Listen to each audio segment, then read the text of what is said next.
one of the best movie about dogs, Marley and Me.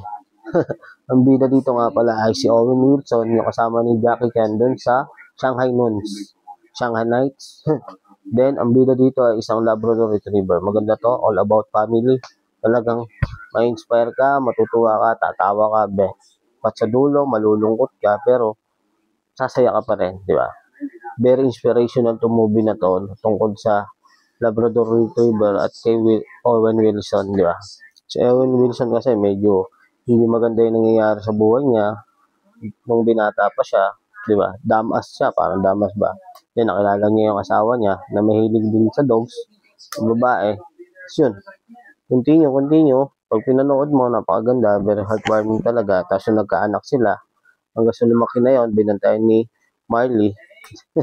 Then, suddenly, fall apart, yun. Medyo may kasalanan din sa Owen Wilson kasi parang natanggal asa siya doon sa work niya.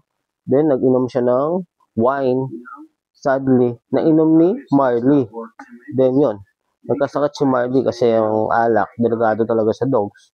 Yun, nagkaproblema siya sa kanyang digestive system, sa bituka. Parang pumulupot na yung bituka ng dogs. Yun.